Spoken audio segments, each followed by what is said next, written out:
Welcome in, Monday edition, Oxford Exxon Podcast. Chase Parham, Neal, McCready, Clark Ford studio here with you this morning. Kermit Davis let go on Friday morning since our last podcast. We'll obviously talk a good bit about that today, as it is official. The search, public and ongoing in earnest now, as the next coach of Ole Miss will be announced here. I don't know, sometime in the next few weeks. We'll get into to that. Ole Miss baseball knocking off Maryland 2 out of 3 over the weekend, losing in pretty ugly fashion on Friday night, and then scoring 30 runs over the next 16 offensive innings to dispatch of the Terrapins, the same Terrapins they play Friday in Minneapolis for the Cambria College Classic. So those are the main topics. Probably will carry the majority of the show today. A show brought to you every single day by the Oxford Exxon Highway 6 West in Oxford. Remember, you can get 4 box seats to Ole Miss baseball, the Sunday games, the series finale, whatever day those are. All you have to do is you get on Twitter, you get on social media, you send a picture, you tweet whatever you think might win you those tickets. You hashtag Rebel Ready, tag the Oxford Exxon, you have a chance to win. You also get lunch specials, hot case ribs, plenty of different options, including the cheap fill-ups on your soft drinks and more there at the Oxford Exxon and all blue sky locations around Mississippi. And again, coming to you from the Clark Ford studio. We are. Clark Ford is in Amory, Mississippi. 662-257-1900 is the number you call. You ask for Corey Clark. Tell Corey what Ford product you're looking for. He'll send you a quote within 15 minutes in business hours, right to the bottom line. No hassle, no haggle. You get your quote. The rest completely up to you. You can shop that quote around. You can do what I've done, what I recommend that you do. That is hop into a Clark Ford today. You'll love the product. You'll love the service. Corey and the people at Clark Ford, they want to be your car guy. They want to be your truck guy. They'll prove to you what that means when you make the call. 662-257-1900. Guest will join this week at some point on the myperfectfranchise.net hotline. If you're a displaced corporate executive or you're wanting to put your career in your own hands, if you're an experienced entrepreneur just looking to diversify, Andy Ludicky can help. He's a longtime Rivals board member, a diehard college football fan, a franchise veteran. He owns multiple franchises and businesses. He uses his expertise to help others find their American dream through a very thorough and free consultation process. So call Andy, put your life, your career in your own hands. It's 100% free. You've got nothing to lose. Find your perfect franchise at myperfectfranchise.net or contact Andy anytime at andy@myperfectfranchise.net or 404-973-9901. The other thing from the weekend, Ole Miss playing basketball when Case, the interim head coach for Ole Miss, Rebels win 82-69 in Oxford against LSU. 11-18, 3-13. Few games left. And full of some hot takes after that game. Goodness gracious. There were a few. There was hot take city. Yeah. Minority, though. It was, but the ones that did it, it was like, you guys have not watched college basketball this year. So, that might be for tomorrow. Tons of stuff around the SEC. Some interesting games on Saturday, but again, got other stuff going on. So, all right, here's the facts. Kermit Davis relieved of his duties on Friday as the Ole Miss basketball coach. He chose not to finish out the season. When Case, again, as we said, the interim head coach, Ole Miss has 2 games remaining in the regular season, and then they have which is A&M in Missouri. And then they play at least 1 game in Nashville for the SEC tournament. They will almost assuredly play South Carolina in a first-round game on that Wednesday night. Yes. Best that I'm aware of it. 6 o'clock. We know that. Kermit Davis out after 5 seasons as head coach. He's going to get $4.2 million in a buyout. He's going to get about $1 million. It's either within 30 or 60 days. I don't know, pretty quickly. And then he will make $800,000 over the next 4 seasons to finish out the 3.2. And in that buyout, Ole Miss now looking for its head coach. You know the names. We'll get into some of that stuff. But those are the facts as we know it, Neal. I guess we'll go there. And then where do you want to start? What do you want to do? Because I feel a little scatterbrained on this. We've already had a lot of the conversations, but it's official now. It's public. Yeah, I mean, I was, like I said, in 10 Thoughts, which are up on the site, by the way, at rebelgrove.com.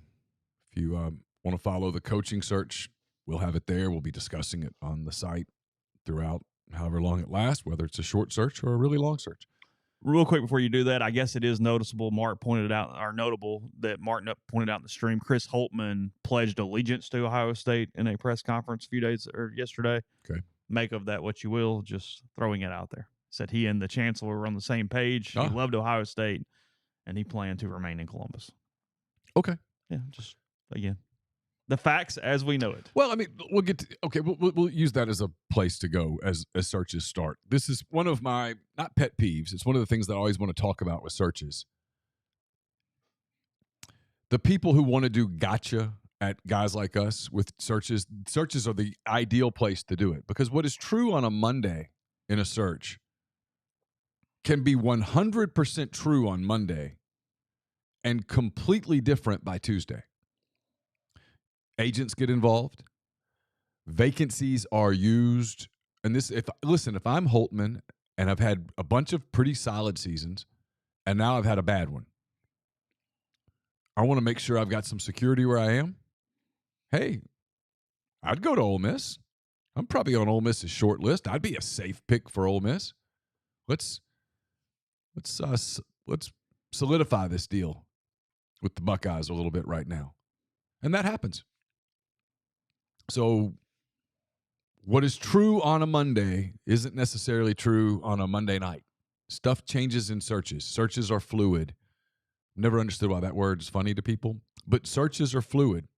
Things change. It's not established. There's not like a pecking order. Well, there's no vacuum. It's, hey, this guy might suddenly be interested. This situation is untenable. This guy suddenly became available or unavailable, or this contract extension. I mean, it's sure. There's 7 million elements out here that are affecting the possibilities for an athletics director making that hire at any current time. And coaches gossip.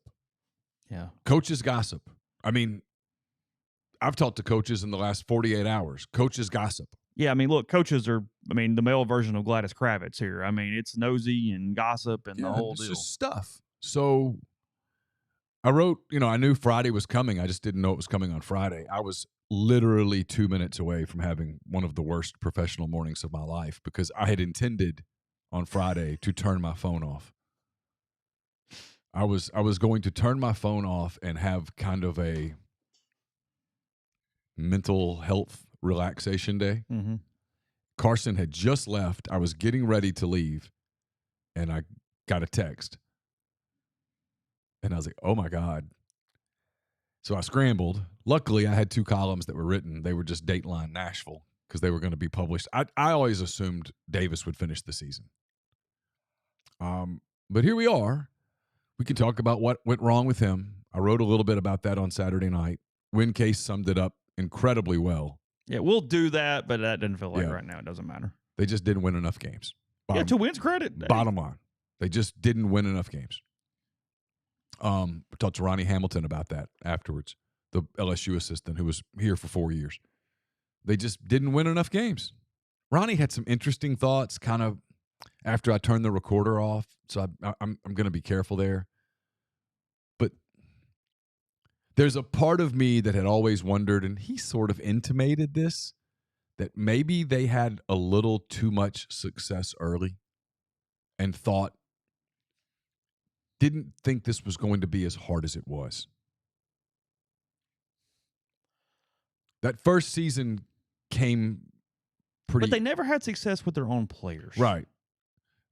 So I don't know. They didn't recruit well early enough with their own guys. No, they made They made they made a really nice omelet out of having Schuler and TD and those guys. I mean, they ran off Dominic Olenichuk to bring in Sean Robinson, and it ended up being a bad trade.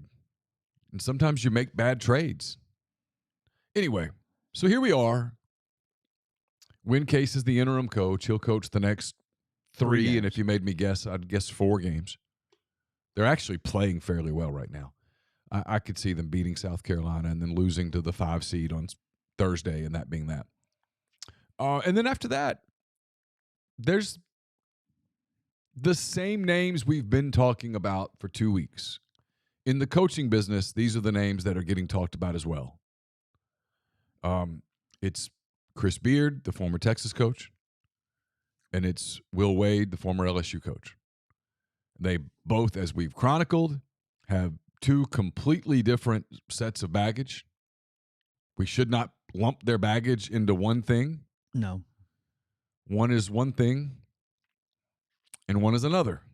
One is a bit of a moral conflict. The other is a bit of a gamble from an NCAA standpoint. Will Wade wants the Ole Miss job. Full stop. Wants it badly. Thinks he could win here immediately. I think in his mind has already, and I have not talked to Will Wade. I have talked to people who have talked to Will Wade. I think he already kind of has a staff in mind. I think they already have players basically lined up. Will Wade really, really wants the job. There's a problem for Will Wade, and that is he just had an NCAA hearing. The ruling is not due until May or June. LSU is tied up in that ruling. LSU could get sanctions. There are people, plural, not just singular, plural, that are worried that LSU will get sanctions. And if LSU gets sanctions, I don't think Will Wade's hireable at that point. I think the league would step in and go, But there are others who think that Will Wade and LSU are going to get off. They're going to walk from this.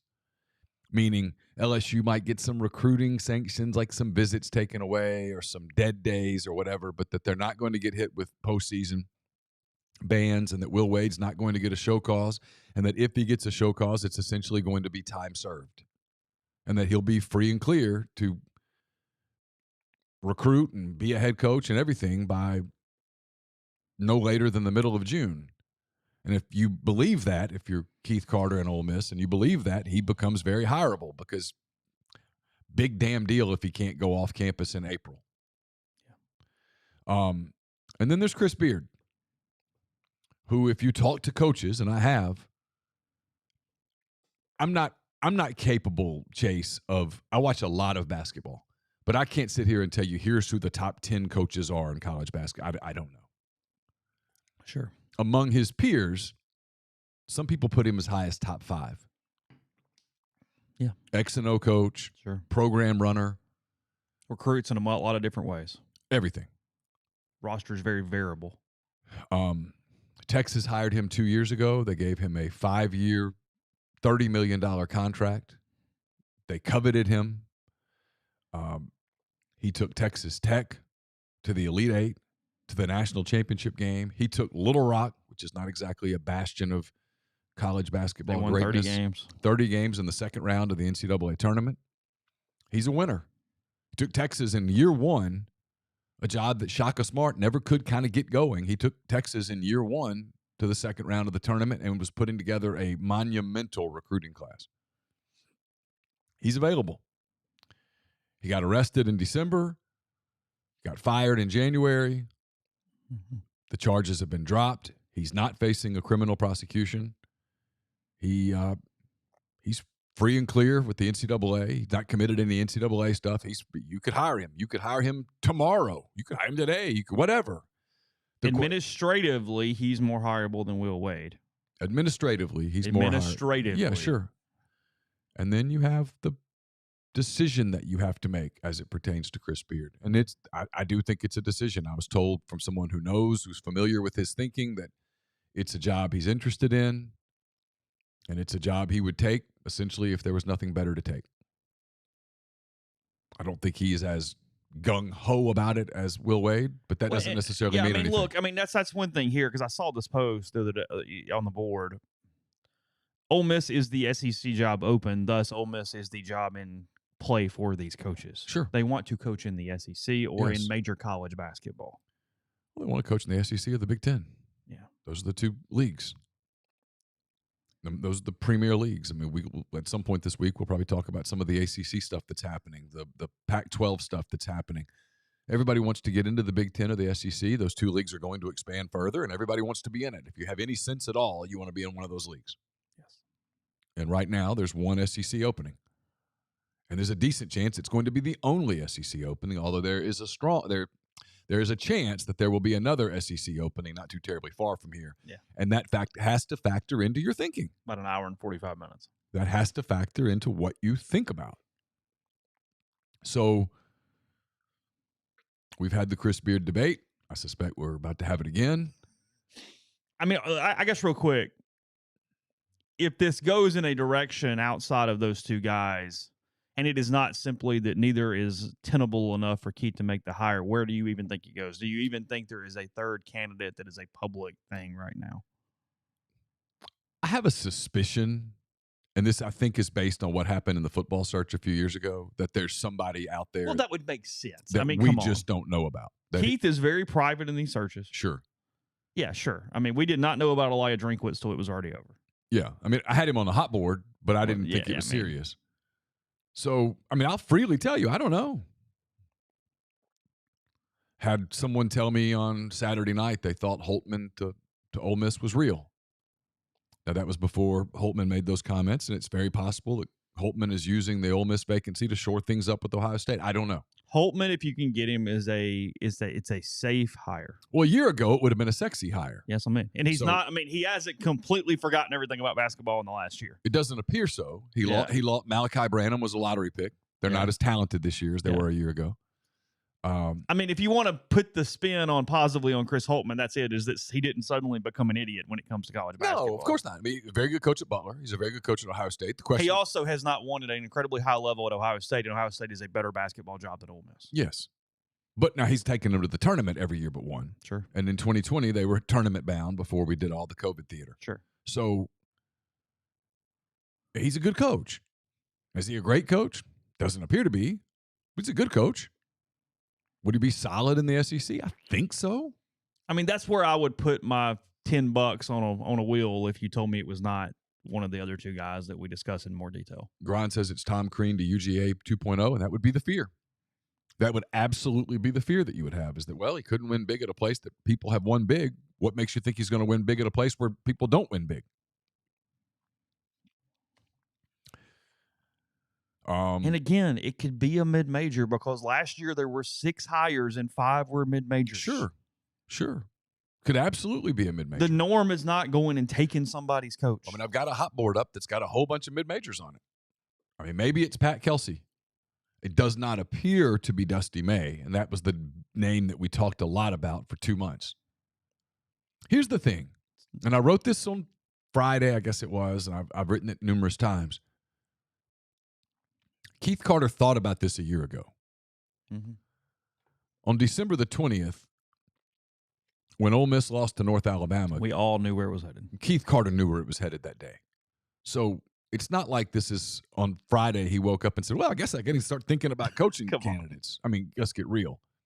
He had a 2-month head start on this. 2 months plus. And he may have been thinking about it before that. So I'm sure that he's got some things in mind, and I don't think we're reading his mind to say that he probably is having an internal debate about what to do about Chris Beard. And Will Wade. And I don't know which one. I would guess Beard is more prominent on his mind than Wade because Beard's hireable today. Yeah. You don't have to consult. Like, I don't think Greg Sankey gets consulted. The dilemma in front of Beard is known. There are unknowns with Wade. Yeah. What I was going to say is I don't think you have to consult Greg Sankey and say, hey, what do you think about us hiring Chris Beard? Now, he probably would do it anyway. But with Will Wade, I think you've got to have a conversation. Hey, what are you hearing? What do you hear? What do you expect? What do you think? What are your thoughts? What's the league's thoughts? Here's a guy that got LSU in trouble, if you will. Is LSU going to face sanctions? Because in the past, if you're facing sanctions, if the school is facing sanctions, they don't let the individual come back into the league. Jeremy Pruitt, Hugh Freeze, there's evidence of that. Now, is the league going, you cannot do it? I don't think so. But is the league going, hey, I don't think that's the best idea in the world? When you were a kid and you said, hey, Mom, I'm kind of thinking about doing this. And your mom said, well, I don't think that's the best idea in the world. Wasn't a hard no. You sort of understood, this would be an opportunity for me to show some discretion. All right, let's take them one at a time. We'll try not to be completely redundant to what we've said in the past because I know we've already had these conversations, but it kind of is what it is now that it is public. Before we get into those, I'll tell you about the Ole Miss Athletics Foundation. Ole Miss baseball back for another season. Remember, you can show your support for their efforts on the field by signing up for their Pledge Per Win and Pledge Per Home Run campaigns. Been pretty active over the weekend. Donations are charged every Monday. They're allocated in your Blue Priority Point total, and they're up to 90% tax deductible. You can sign up today by visiting givetoathletics.com/donate or call the Ole Miss Athletics Foundation at 662-915-7159. Also, remember the Morgan Wallen concert coming to Vaught Hemingway Stadium in April, the same weekend as LSU baseball, big weekend here in town. 2 nights, Saturday and Sunday nights. Tickets available at morganwallen.com. Good prices on both nights. So get those today. Again, morganwallen.com.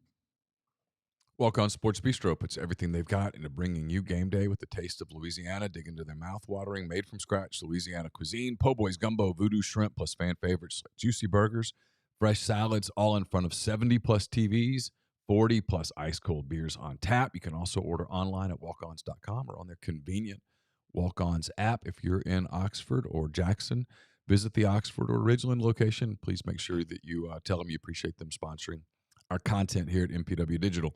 The College Corner is your one-stop Rebel Shop. 2 locations in the Jackson area. In Ridgeland, it's next to Fleet Feet. In Flowwood, it's next to Half Shell. If you don't live in Jackson, it's okay.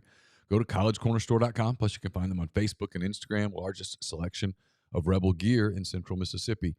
It's 70-something degrees out today. Spring is on its way, which means summer is right around the corner. You want to make sure that your AC is in tip-top shape. Get in touch with the people at Comer Heating and Air, Southern Air Conditioning and Heating. Different names, but same great products, same great services, same people. If you live in Oxford, Tupelo, or the surrounding area, call Comer 662-801-1777. If you live in Hernando, Memphis, Olive Branch, or the surrounding area, call Southern 662-429-4429. A-Stock Auctions is a Nashville-based online auction company with the mission to provide customers the power to name their price. All items at A-Stock start at just $1. That's right. Every item starts at just $1. Shop now at astock.bid or download their app. Name your price on thousands of items from big-name retailers. A-Stock Auctions has multiple locations around Nashville that offer local pickups, so don't miss out. If you want it, bid it, win it. And we're brought to you by Solutions RX. It's a probiotic multivitamin supplement company created by Ole Miss Pharmacy alum Chris Cornelison. It's pharmaceutical grade, manufactured right here inside Mississippi. If you take diabetes medication, high blood pressure medication, cholesterol medications, you know that they can cause some side effects like muscle pain, brain fog, energy loss due to a depletion of minerals and vitamins in the body. But Chris formulated a product called Prescription Support. It puts those vitamins back into your body, helps with those side effects, helps you stay more compliant with taking your medication, which helps you stay healthier over the long term. It's available in local independent pharmacies across the continental U.S., including all across Mississippi, or on their website, solutionsrx.com. Type in the promo code OEP at checkout and get 10% off your first order. Podcast is brought to you by Prime Shrimp, primeshrimp.com. 7 different flavors available for you. They are shipped directly to your door. Throw them in the freezer to plate. Fewer than 10 minutes. Put them in boiling water, flip them once, twice, and you've got dinner. New Orleans-style barbecue, the signature, their meals in a bag. Tons of options there with the New Orleans-based company, including their 2-pound bags of individually frozen shrimp. Like what's at the grocery store. It's a higher quality shrimp there with Prime Shrimp. So use code RG. Remember, it's a new code the last few weeks. Code RG, 5 packs or more. You get 25% off at primeshrimp.com. All right, which one you want to start with? Oh, let's do beard. Okay. Again, I feel very repetitive, but it's what it is what it is. But I'll start here. It's official for the first time, though. It is. Stacy in the thread. It's relevant. She says, as a 4%er, I would be able to get behind Wade on day one. Beard, I'm not saying I hate the idea because I want to win, but it's 100% makes me uneasy with this pass and the risk of any future problems. It's fair. It's very similar to some of the responses you got when you gave anonymity over the weekend to females. I did. I reached out on Saturday to I was in Tupelo for soccer. I knew I'd be writing about it. So I reached out via social media to females that I knew were Ole Miss grads. Didn't use every reaction. I reached out to 10 or so. I think I used 3, maybe 4 quotes. They were all negative. They all said basically the same thing, said it in different ways. But, there was context there. It was not comfortable with it. It sends a message. That's where you get into. For me, the question you have is, are we even pretending anymore? Because if we're not, cool, hire him. You couldn't get him in a regular, without baggage. Without baggage, Chris Beard doesn't even answer your phone to laugh in your face. So that's reality. So the question is, are you going to say, hey, well, this is an opportunity for us to get a caliber of coach that we probably couldn't otherwise get? For him to launch back up to wherever you go. I mean, if he were to ever get in line for like the Kansas, North Carolina, Kentucky jobs, the blue blood jobs, if he were to ever get one of those jobs again, and I don't know that that's possible, he'd have to win big at Ole Miss and he'd have to stay out of trouble, completely out of trouble. Well, if he stays completely out of trouble and he wins big, whether you have him for 2 years or 10 years, you benefit. Then there's the risk. And the risk is that there are photos, I assume. Yeah. What if they get released? What if there's more that comes out? I'm not saying there is, but what if there is? It's funny. Women have one conversation and men among each other have another conversation, which is that the first time? Is that the only time that ever happened? What if it's not? And I mean, and where I'm having a hard time, and I said this last week, and I'll say it again for posterity's sake, is that yes, in a lot of ways, the charges were dropped. He was cleared criminally. He's whatever. Mm-hmm. The fiance, refused to testify. Basically said, "Hey, she wanted the charges dropped." Not only that, she said the very next day that it was self-defense. Was it the next day? Was it a couple? I think it might have been the next day. It was within proximity of it happening. Yeah. The problem I have, and I said it last week, is that I have a certain frustration with people who go, "See, nope, she recanted, blah blah blah." It goes, that's literally following the way abuse works with victims. It's a textbook here, guys. Again, it's not saying Chris Beard is a habitual abuser. That's not what I'm saying. Right. I'm saying if anyone were, that is not an uncommon thing for the victim to side with the abuser, and for it to be a multiple thing where the first time doesn't go public. That's all I'm saying. I've read. So you're taking there's a leap here where you can't just go, nope, she said this, whatever. That is a tunnel vision on winning. Yes.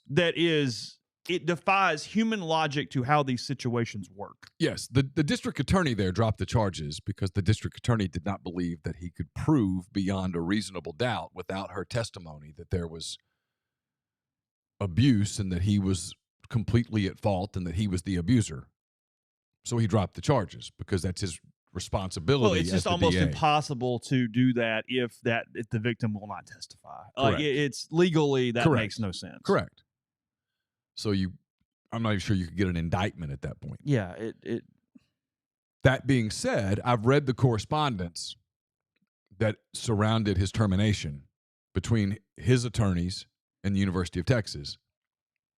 And summed up, the University of Texas says you're fired with cause.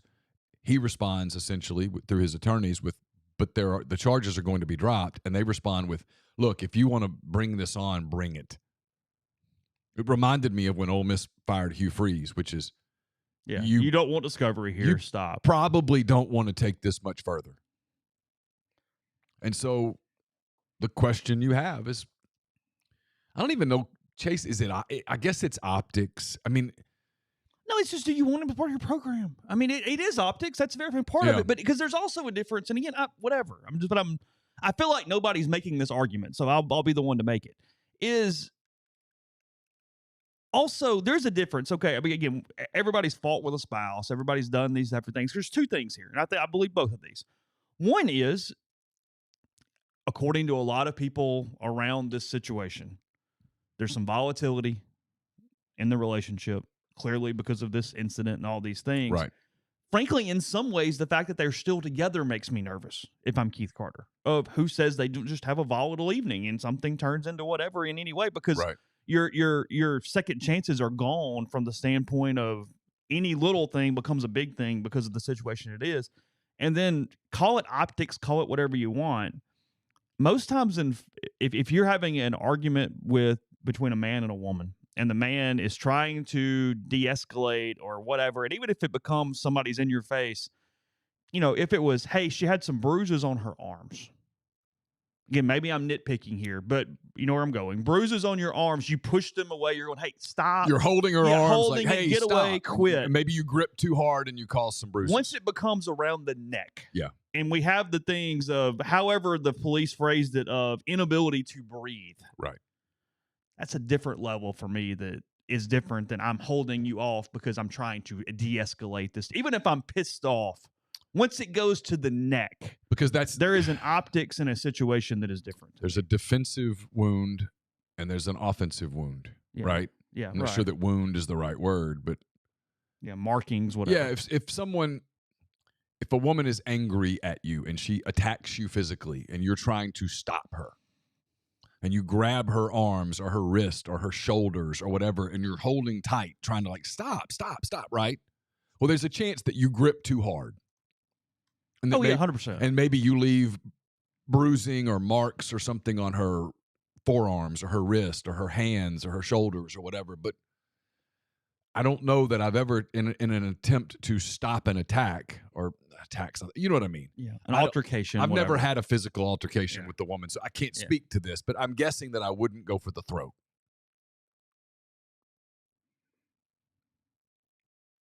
It's one of these guy things that you're always taught as a kid.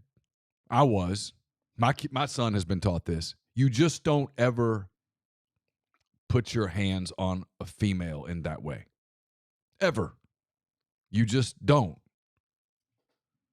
No matter what happens, you get out of it.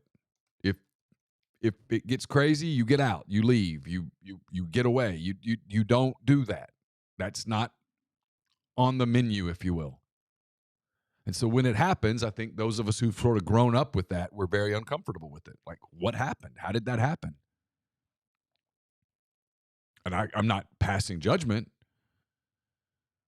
It's a complicated, like I've said many times, and I wrote this and I reached out to those people. And I mean, listen, we joke about the 4% here. Keith Carter doesn't have a 4%.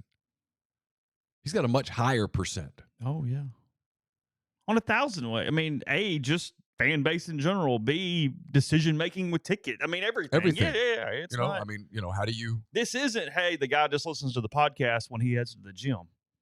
This is discretionary money coming out of joint accounts every month in a lot of ways. Yeah. Tickets, donations. So I'll say this. If you're going to hire him, you have to have a very specific, structured, disciplined media plan for the immediacy and then for moving forward.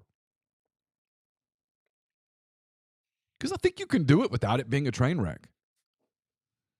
But I think it could become a train wreck. Well, train wreck only happens if something else happens. I mean, if train wreck is serious, that's whatever. I mean, yeah, look, are you going to catch hell? I mean, yes. Alabama's approach to Brandon Miller has become a train wreck. It has. But I mean, catching hell in the media for 48 hours is not a train wreck. No. Whatever. No, my point is when you catch the hell, you can't fight back. You're going to get the columns. They're going to write them. You know they're coming. You absorb them, you move on, you take them. And then at some point, you put him in front of some degree of friendly media and let him tell the story one time. No, you don't. No, See, no, you do not. You ignore the shit out of it. I do. I get out in front of it. I show some. Because there's nothing you can do. Contrition. You strangled her. You can't say that out loud. No. You can't. But you can. You have to. No. You have to have ignore contrition. the hell out You of it. cannot ignore it. No. Well, you're opening it back up. Like you do. Hey, we had an incident and I choked her. I mean, like. Here's my example. If at the very beginning Alabama had said Brandon Miller was there, the other kid was there, and Brandon Miller had said I showed remarkably poor judgment, and Alabama had said, hey, we're going to suspend him for 2 games or 4 games, it might actually have passed over now. I don't know that they'd be taking the assault that they're taking right now from the media. Now, a lot of it's self-served. I mean, my God, he acted like an idiot on Saturday, even on the floor with some of the stuff that he did, jawing at people. Oh, I mean, yeah. And the pat down before the game was just tone deaf beyond anything I've ever seen. I think it was Anthony Black. He beat Anthony Black, and he starts jawing at him. It's like, dude, you literally are a month removed from what you're removed from. It came out But there's this no week. proof he touched any. He made really bad judgment, but I don't think Chris Beard can say, I had really poor judgment in putting my hands around her neck. No, he can't.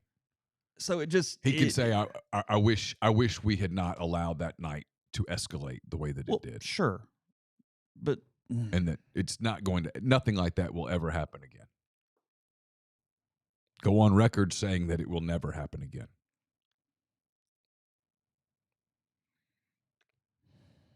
Because otherwise, it's a constant thing.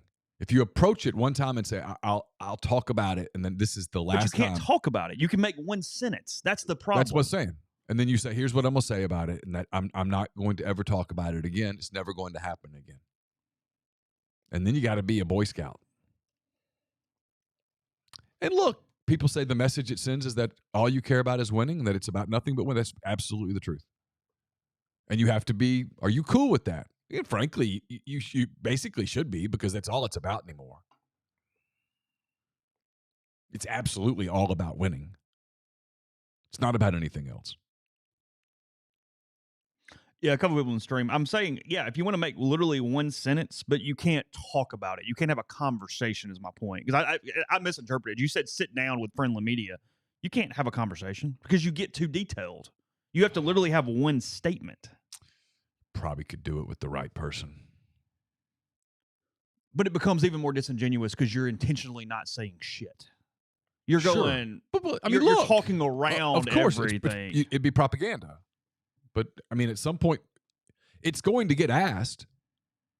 If they introduce him in a press conference, it's going to get asked. Keith's going to get asked about it. He's going to get asked about it. And you have a set statement for that moment, and then I never speak of it again. Maybe you're right. I probably do the friendly media, lots of contrition, move on. I just think you're doubling the stories because they're going to write the stories after the press conference, and then you're doubling it again. Maybe do with it, think pieces. Do it on the same day. Walk right out of the press conference and sit down with friendly media. I don't know who that is. And when I say friendly media, I don't mean local. I mean somebody with national stroke. Who he's buddies with. Goodman. Jeff, not Joseph. Oh, God. Yeah. And then you have to have really thick skin because you're gonna get smoked by some national people. Yeah, that doesn't even that's not, honestly, that's not my concern. No, it has to be national. It can't be somebody local. It can't be Chuck. That'd be weak. You're playing into the whole deal. You'd look remarkably weak at that point. The media thing doesn't even really bother me, frankly. Like it'll pass. That's not the part. To me, it's your own constituents. Right. It's your own constituents. And it's so let's because it was a point. It was a good point in the stream. The basketball, because they mentioned the ladder we always talk about. The basketball program, no doubt, is at the bottom of the barrel. Yeah. Period. Yeah. The Ole Miss brand is not weak. No. Chris Beard does something else, and he's harming your overall brand. Sure. It's not just basketball. It's school, program, university, culture. It's the second biggest job on campus. Yeah. It is. Yeah, sure.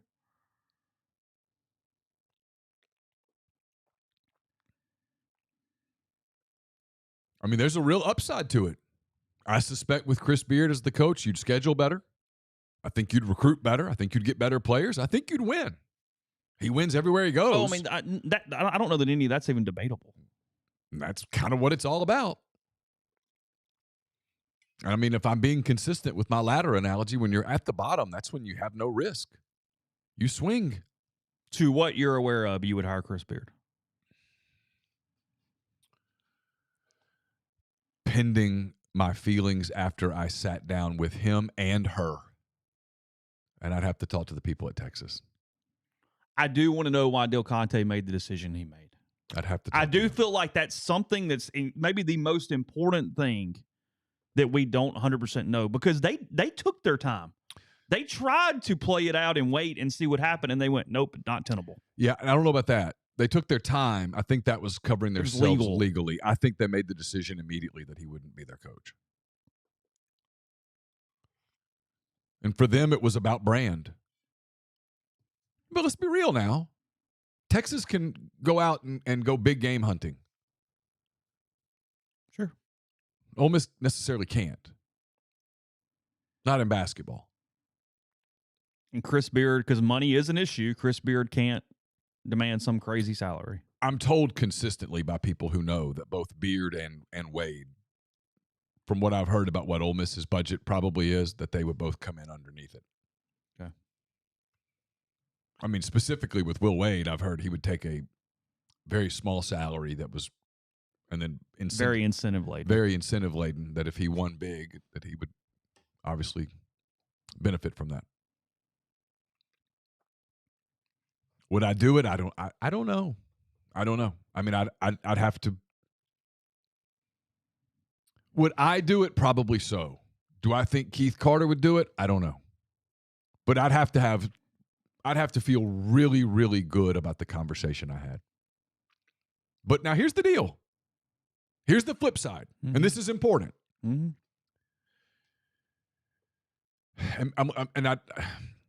When you decide that, you know what, morally, ethically, we just can't do this, and you go hire mid-major, fill in the blank, and Chris Jans leaves Mississippi State and goes to Wichita State, yeah, and then Mississippi State hires Chris Beard, and 3 years from now they're in the Elite Eight, and I'm fighting to try to get into the NIT or worse. It's on me. But that's a little bit of a non sequitur. You're not hiring anybody who you think you're fighting to get in the NIT in year 3, though. Like, I get what you mean, but come on. But that's guaranteeing. Oh, well, I know this guy's going to fail, and Chris Beard's the only person who's going to win. No, like, I know that, but they just made a hire 5 years ago. It was their hire. I mean, they hired a guy 5 years ago, and they thought he would win, and he didn't. He didn't. Yeah, and I'm not advocating for the mid-major. I'm just saying that that's a. But you go because on the same token, Chris Beard does it again, and he's at Mississippi State, and you go, oh, thank God. Oh, sure. Oh, there's no guarantees on this. Except one guy's won big at the college level, and the guys that are on that mid-major list haven't. I mean, I think a lot of people think Pat Kelsey's going to be a really good coach, but he hasn't won big yet. Mm-hmm. Chris Beard has. Chris Beard's been in the tournament and gotten to the Elite Eight and then gotten to the national championship game. I mean, they were right there with Virginia at the end. They had a chance to win that game. At Texas Tech. Not Kentucky, not Kansas, not North Carolina, not Duke, not UCLA. Texas Tech. He was very competitive in the Big 12 at Texas Tech. Ole Miss is kind of the Texas Tech of the SEC. I hope nobody is offended by that. I don't mean culturally, or I just mean in terms basketball program, where you sort of rank resources and all that stuff.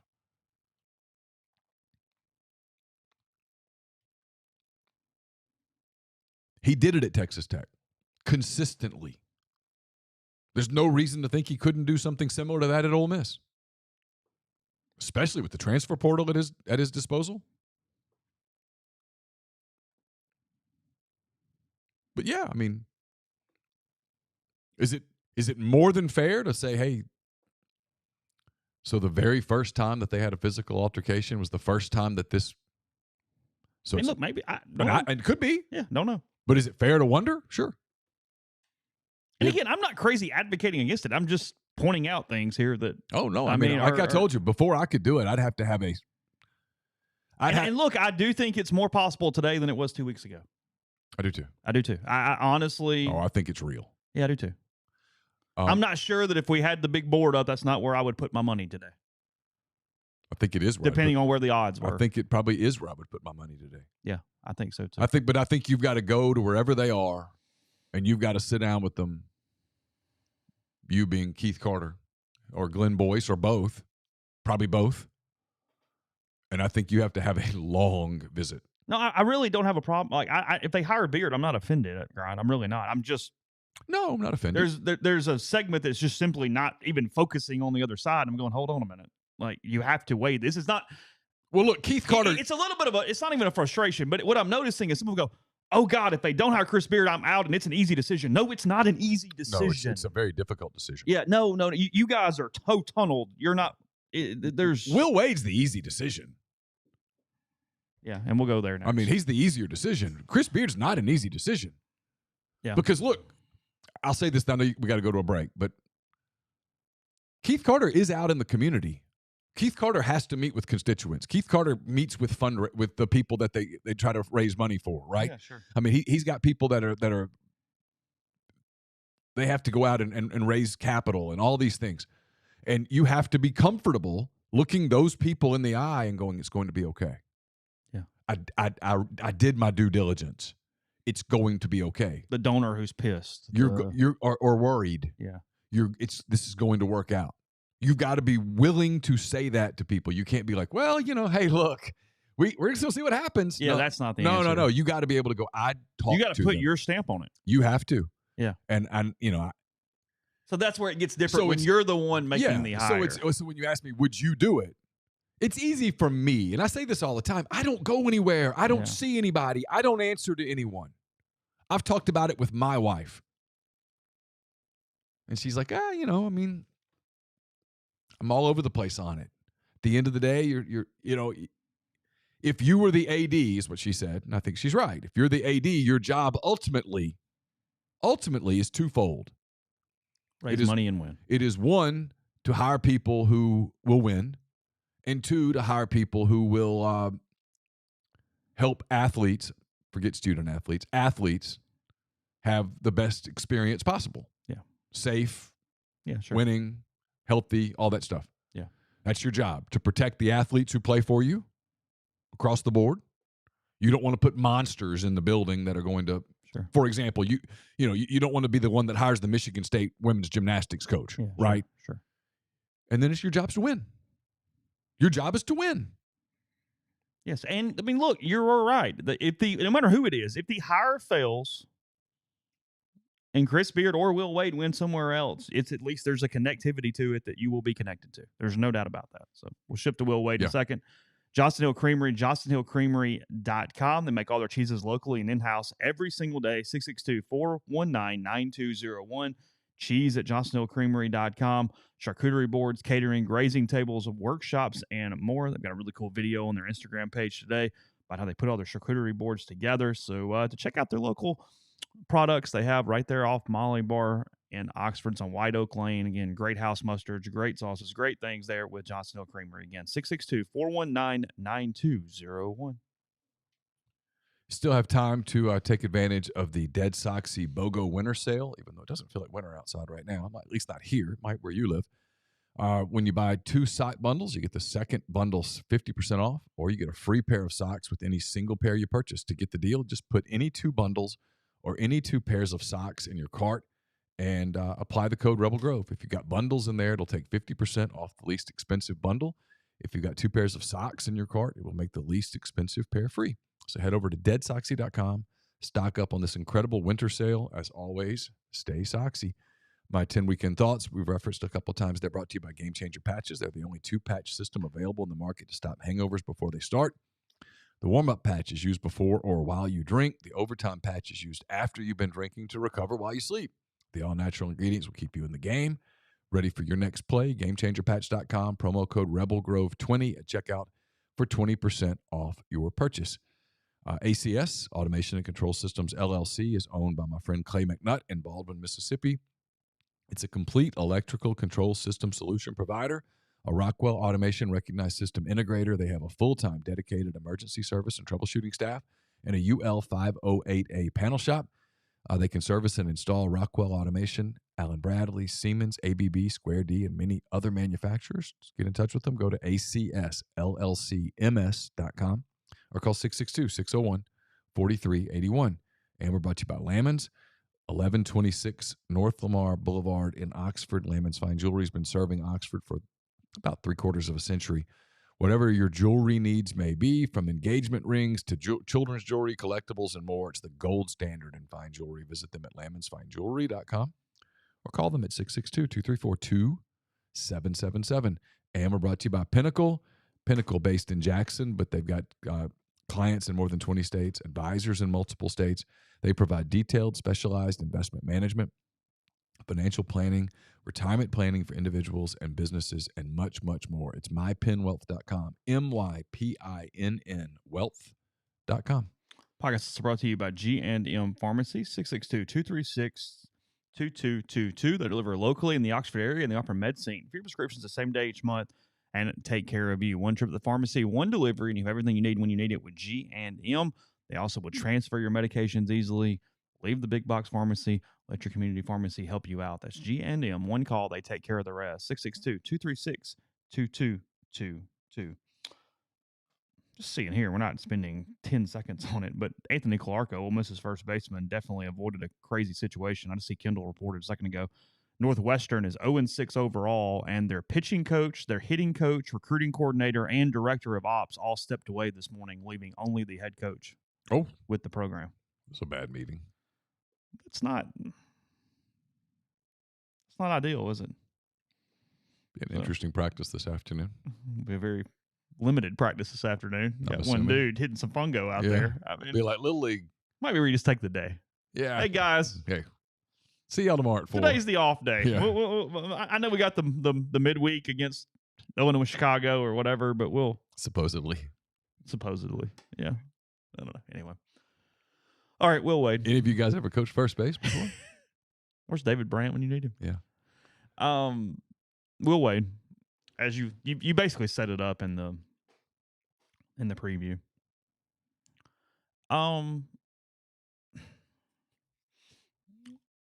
Let's do it this way. I'm trying to gather my thoughts a little bit. Okay. My thoughts are more clear on Wade. Best case scenario is he either doesn't get a show cause or he gets time served of a show cause. Mm-hmm. My question in that is, can he recruit now until the determination is made? On campus. Yes. Right now he can. No, I mean, even right now, can he go off campus? Yeah, he can do it. Because he doesn't have a show cause. He can do whatever he wants. Okay, that's what I'm saying. I'm making sure I was clear on this. Yeah.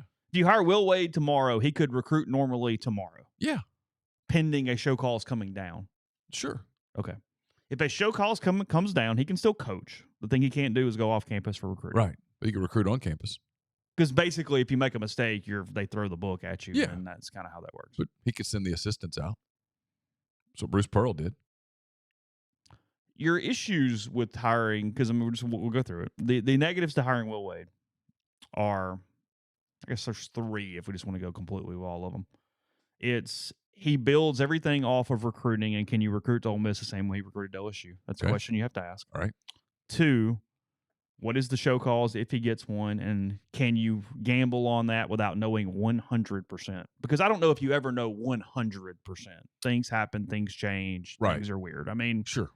Always and never we try to avoid. I don't think you can just guarantee, we know how that committee is going to rule, period.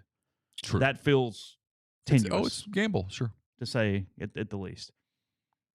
And because of that, can you hire a guy who could end up with a show cause?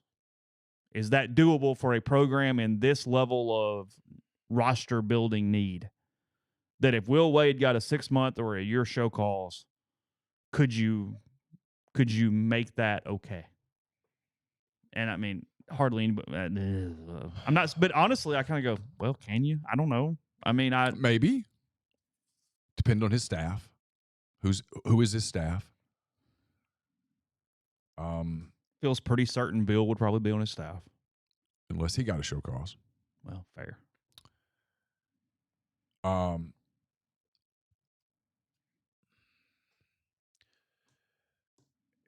It's not as simple as one phone call to Greg Sankey, but he is a resource that is very helpful in this. I have heard, again, I can't vouch for the pure veracity of this because I haven't talked to Greg Sankey about it, okay?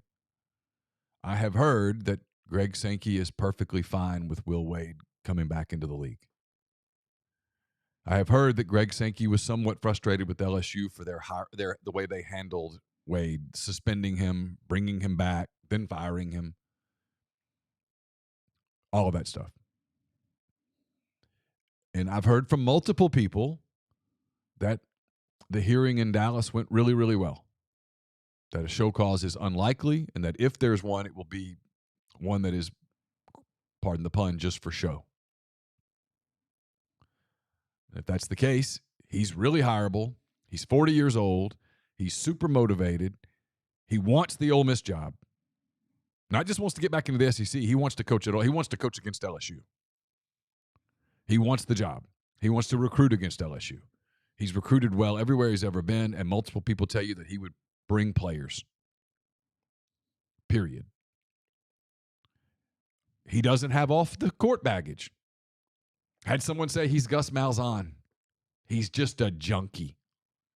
He's basketball all day. While he's hated by everybody else because of his own court antics and the way he kind of handled that whole situation. Sure. Inside his communities he has been in, he's very well liked. Yeah. They still love him in Baton Rouge. There's a lot of people there that wish they could have him back.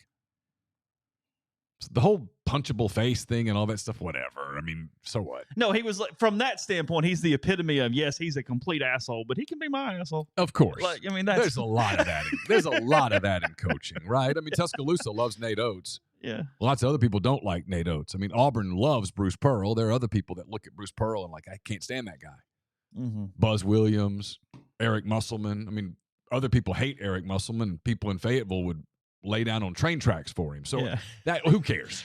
Yeah. That to me, that part's just like whatever. That's fandom. He wins. He's good. He would be cheap, at least initially. Let me pose this at you. Again, I feel like I'm playing devil's advocate today because it makes for a better podcast. Because I think you hire Will Wade. I think Will Wade is hireable, and I have no issue with it. But for the sake of the conversation,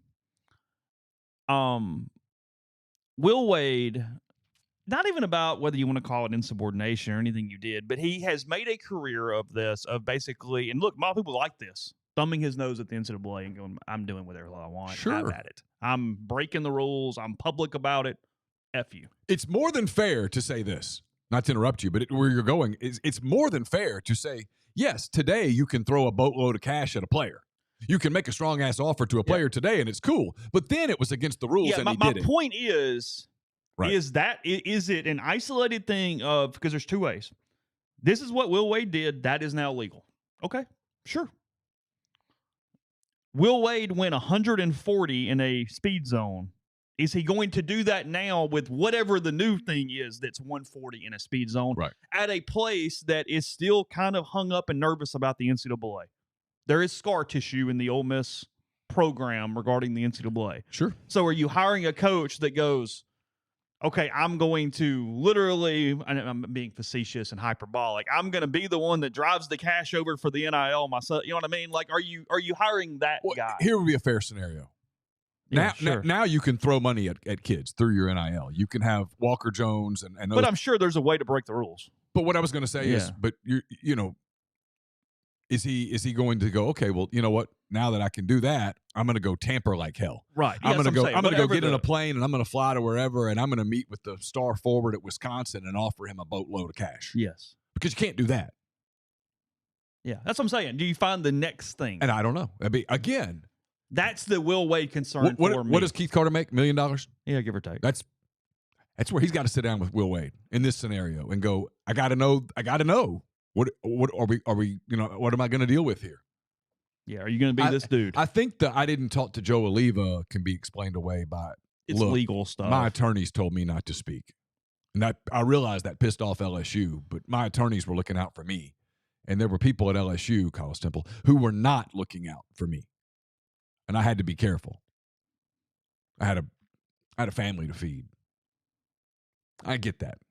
I think that part's overcomable fast. Yeah, I'm with you there. But the other part, sure. People go, well, it's legal now, but it wasn't legal then, and it's why everybody hated him. And look, there were people in coaching who kind of like everybody, who get along with kind of everybody, who hated him.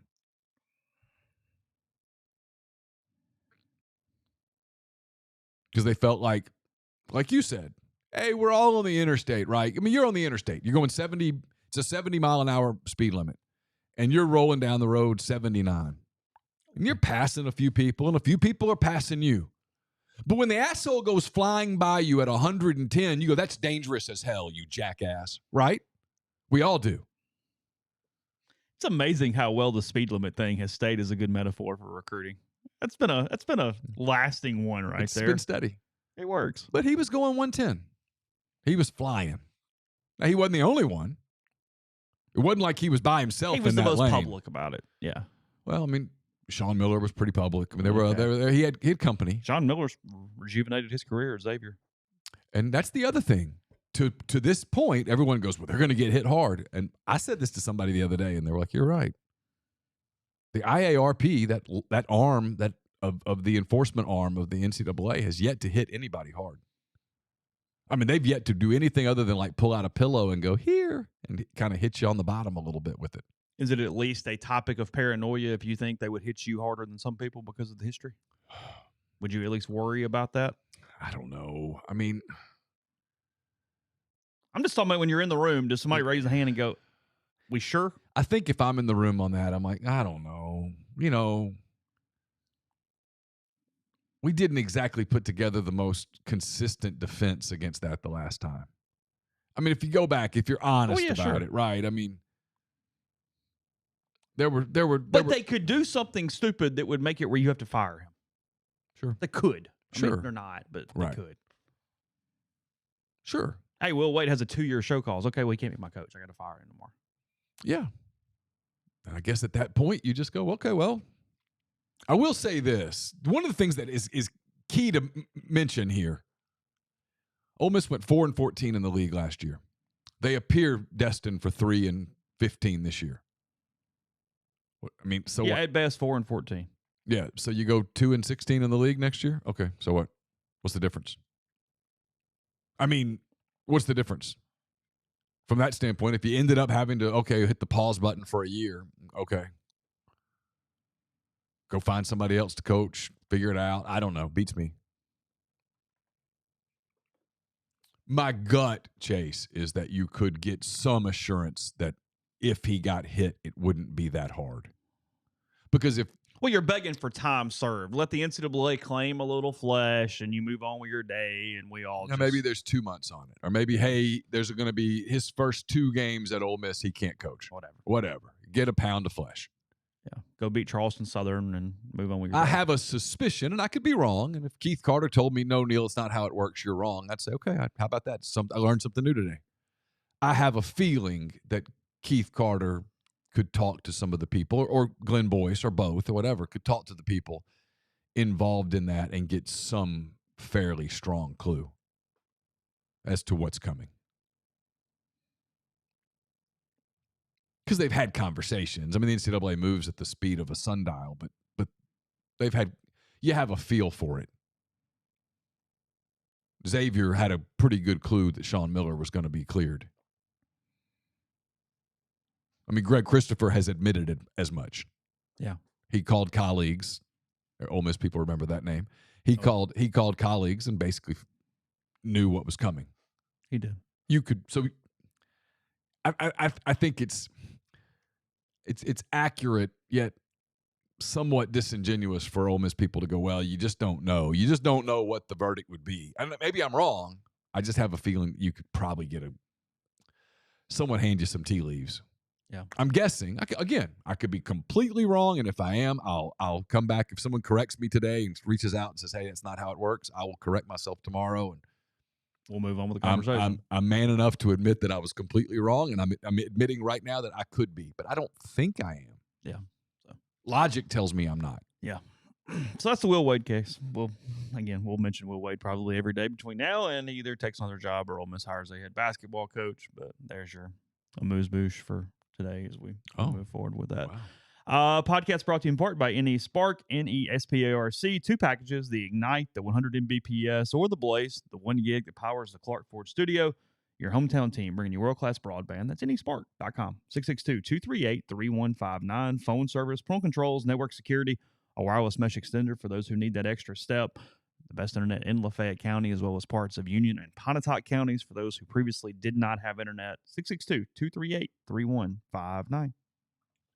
Also brought to you by John Edwards, Regency Travel Incorporated in Memphis. It's spring break time. It's also summer vacation planning time. Get in touch with John and just give him some parameters, give him a budget.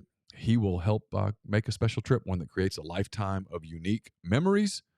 You don't have to live in or near Memphis to take advantage of his services. 901-494-3387, or send him an email at jedwards@regencytravel.net. Don't forget about OPA on the Square if you're coming up anytime soon for basketball, for baseball. or the Grove Bowl, the double-decker, whatever the case, stop at Opa. It's fabulous food, great craft libations, as well Oxford's newest Greek restaurant on the square. I'll have a mailbag up to you at some point on Wednesday. That's brought to you by Whitney McNutt of Tommy Morgan Incorporated Realtors, serving you for all of your real estate needs in Oxford and Tupelo. Whitney sells condos, land, commercial, and residential family homes. You can reach her at 662-567-2573 or 662-842-3844. Also brought to you by Service Specialist Staffing and Recruiting Agency. They've been connecting great job opportunities to candidates since 1967. If you're on the job hunt, whether you're seeking an entry-level position or you're a seasoned professional, they have opportunities across the board. IT, engineering, dentistry, accounting, law, manufacturing, human resources, or so much more. Even if you don't really know what you're looking for, they can help you. It's their goal to get to know you, get to know your strengths, see what you're looking for in your next career move, and help you find the right fit. It's always free for the candidate. Conversations are kept confidential, so you've got nothing to lose. Give them a call, and they'll help you. Will, Sydney, or Kelsey, 662-832-5138. Or check out their new and improved website, servicespecialistltd.com. Don't just accept what you see, but imagine something new. Step forward, chase after a better version of yourself every day. Corinth Dental is helping people reinvent themselves one smile at a time. Dr. Bubba McQueen, Dr. Jenny Beth Hendrick are devoted to restoring and enhancing the natural beauty of your smile using conservative, state-of-the-art procedures, including Invisalign. These clear aligners are the virtually invisible way to improve your smile. So call Corinth Dental today for a no-cost digital scan of your teeth. Let them show you the way to a straighter, healthier smile. 12 months, no interest, no down payment financing is available at corinthdental.com. And we're brought to you by Southern Traditions Farm. It's a 68-acre, 32-stall upscale equestrian training and boarding facility in Canton, Mississippi. 2 sand rings, a grass ring, miles of wooded trails. There's a lot offered at Southern Traditions, including horseback riding offerings from beginner lessons with trainer Susan Walt to buying your first horse, competing at nationally recognized competitions, and much, much more. To learn more, get in touch with the people at Southern Traditions Farm on Facebook or Instagram at Southern Traditions Farm. So again, Ole Miss knocks off Maryland 2 out of 3 over the course of the weekend. Lose 9-2 on Friday night in a pretty ugly game. Jason Savacool, the ace for Maryland, was excellent. He struck out 9, didn't walk anybody, which was a hell of an accomplishment considering the rest of the weekend. Really shut down Ole Miss's right-handed batters, and they'll see him again on Friday. The teams play again in Maryland or in Minnesota on Friday night as part of Ole Miss trying to win the Big Ten here in the non-conference play. They play Minnesota, Nebraska, and Maryland before Purdue comes in for 3 the next weekend. So, 9 games weekend in a row. A busy 5-game stretch for Ole Miss. They've got La Tech at home on Tuesday and Wednesday. Before those 3, I'm part of 8 games in 10 days, and they have very little pitching depth right now. I talked to Mike yesterday about it, said it's kind of a blessing and a curse because you have to get through them, and that's scary, but at the same time, here's opportunities. See what it looks like because see what you got. You're going to run everybody out on the mound. The strike zone was very tight all weekend. I don't know where the umpires were from, but it was a really, really tight strike zone. I'm wondering if it is an overcorrection to officials in college baseball getting TrackMan reports of their own performance for the first time. I wonder if we've got a little bit of something going on there with that. But Ole Miss, they've walked 46 in 58 innings this season. That's 0.79 walks per inning. Last season, Ole Miss walked 0.41 per inning. So it's early, only 2 weeks, small sample sizes. But yeah, Ole Miss only has, right now, with Hunter Elliott out and then Mallets and Maddox out, they only have 2 pitchers from last year's team who threw double-digit innings last season. There is no experience on this team. Mason Nichols and Jack Doherty, the only 2 major contributors from last year that are still pitching. So this is not a shock that Mike is taking a minute to figure this out. I mean, it's new dudes everywhere and trying to figure out niches and roles and who can handle the lights when they're on and who can't. And it's probably happening all over the country. Yeah, look, I mean, it's everywhere. It's a deal where, because I saw some criticism of them yesterday, they had to find a way to get out. So I understood Mike trying to get one more out of guys because there was no one to go to. I mean, they threw 11 different people over the weekend. He's throwing everybody out there and seeing what he's got. And you go from there, and then the luxury they have is that the offense is really, really, really good. Yep. It pounds. 30 runs the last 16 innings over the weekend. As yesterday, I had not even started writing because the game was fairly close. Everybody was hitting home runs. Maryland had hit 3 2-run homers in a row over 3 different innings. And then you look up all of a sudden, and Ole Miss puts up a 7 spot and run ruled them with Calvin Harris's walk-off grand slam there in the 7th. None of us knew there even was a run rule in effect because there wasn't a curfew in effect yesterday. So, because Maryland stayed in Oxford last night before leaving this morning. Oh. And then the game just ended. We're like, oh, well, there's that. Calvin goes 4 for 5 yesterday with 2 home runs and 8 RBIs. So, pretty good afternoon for Mr. Harris. You know what Maryland did around town last night? Just hung out?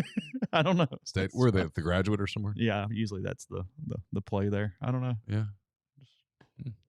Yeah, because Sunday night, not a lot's open. You got to kind of search a little for where you're headed. But yes, they stayed in town last night before leaving this morning. I'll get into the pitching stuff. I'll get into the hitting. Our message board has been overrun by the antics yesterday for the most part of this game. I just thought it was a fun weekend. Frankly, I enjoyed myself more than I've typically enjoyed some of these early season things. Maryland was good. They really got after Ole Miss on Friday night. They were chippy. They brought a lot of energy, some swagger to it. And I think Ole Miss responded well, and I thought about halfway through the game Saturday, the crowd finally got to Maryland a little bit, kind of shook them, and they sort of had a hard time getting back after that. It was sort of it felt like a different Maryland team from that point where they lost composure. They were kind of composed, chippy until that point, and then I thought they were kind of reaching for it a little bit. Look, TJ McCants yesterday, he hits a 3-run homer. He watched it for a long time. It probably hit the ground prior to him running. The umpire and the catcher both stood up while he was still standing at the plate and told him, "Hey, why don't you get moving a little bit?"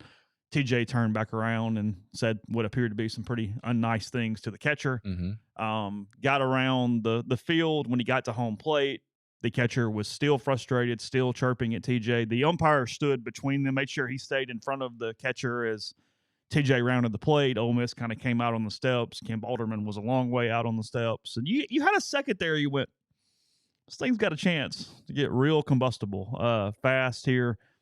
And after that, there was still some chippiness, but it was all weekend. I just thought, look, Ole Miss is a prideful team. They can certainly be a little they're not nobody's Tennessee, but I mean, you got your moments. And I thought Maryland brought in an edge that they thought they needed, and then it just sort of turned into what turned into over the weekend. I'm not criticizing either side for the most part. I thought it was fun.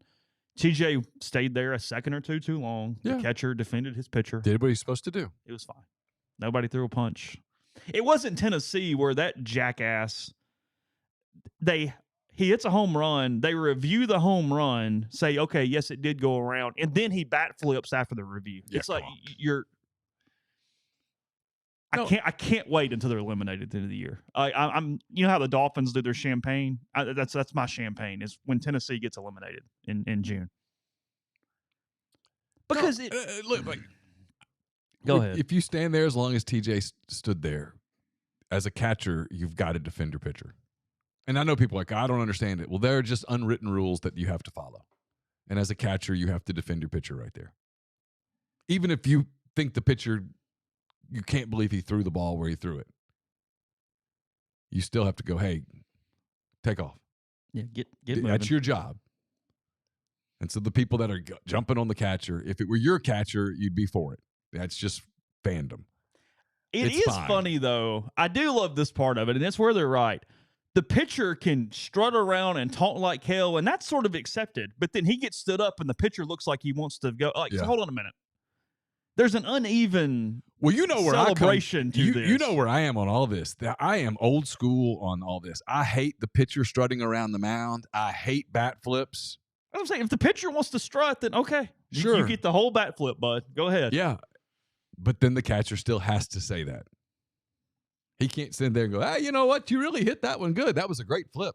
No, you got to say something. And it had been kind of coming. So I guess it was Friday night. Kemp sort of dribbled out. The pitcher walked over there and tagged him. And there was a little bit of a weird thing on the tag. And then I guess it was Saturday. Calarco hit a home run. And he basically just stared into the Maryland dugout the entire time around the bases. And it was, you saw it. It was like, okay. Again, I feel for the umpires.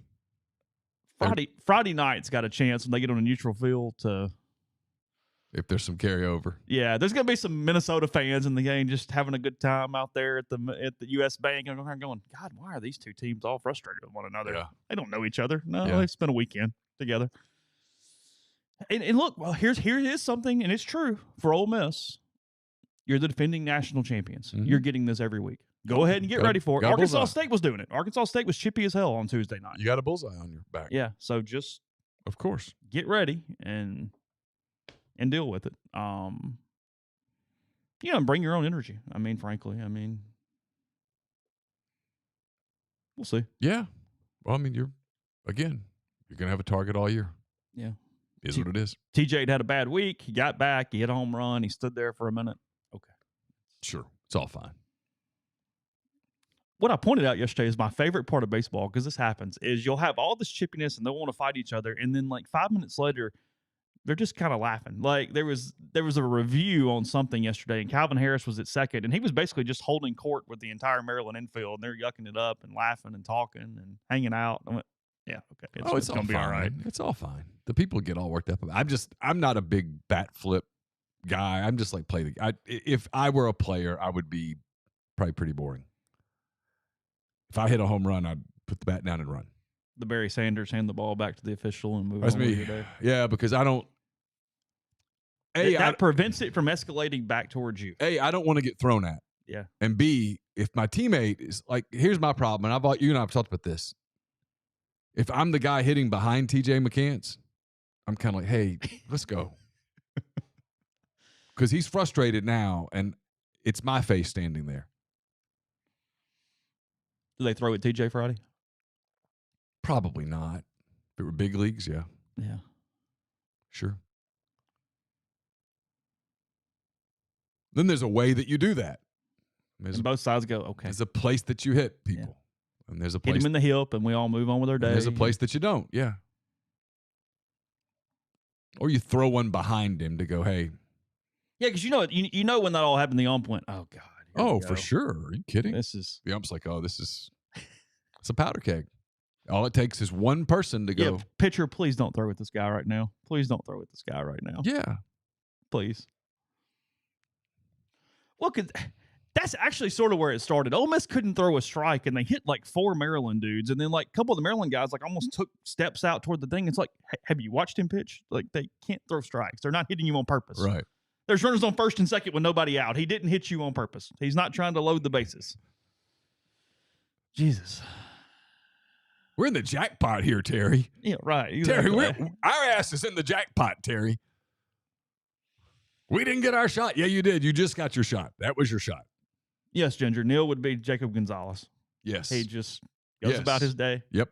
He's a hell of a baseball player. I love the way he plays the game. Heart rate never goes up. I love the way he plays the game. That's what Mike Clement said. When they won the national title, Gonzalez did like a fist pump and a hop, and Clement's like, that's like any of us doing somersaults down the infield. My favorite Cub is Kyle Hendricks. You can look at Kyle Hendricks and have no idea what just happened. Just calm. Yeah, Kyle Hendricks, pretty mild-mannered dude. Completely. Jackson Thread happened to me in high school. We played Oxford. Guy in front of me hit a bomb off Jason Barber and showboated, and I took 92 to the dome. That's the thing at the college level. Like at the pro level, when retribution is dished out, it's usually done right. Because a pro aims for your butt and hits you in the butt. Yeah, sure. And you're like, okay, that hurt, but all right. A college guy's not that precise. I'm headed down to first base. I'm a little pissed off, but that's the end. We're college done. pitchers are like puppies. Like they're very athletic, but you don't know where it's going. The coordination is not there. Some cat unloads 101 and it rises, and now you get hurt. Yeah, that's why I don't like it. I mean, I'm honest. I don't like it. I feel like I love bat flips. I don't because people get emotional. And it's interesting to me that Tennessee still can't figure out this is actually going to hinder them. It absolutely is. They're not going to handle it when it gets crunch time and you're playing good teams. Well, they're the bully. Yeah, who then can't. And the bully is successful as long as you don't fight back. Yeah. But when people fight back against the bully typically gets bloodied and cowers in fear, and that's what happens. Mm-hmm. And Tennessee has become a bully. Yeah. Just stupid. And you just got to be careful with it. That's all. I mean, I think it prevented them from winning a national championship last year. And I think they're in the process of letting it prevent them from doing it again this year. Yeah, once Notre Dame hit back, that was it. They folded. They got frustrated and couldn't.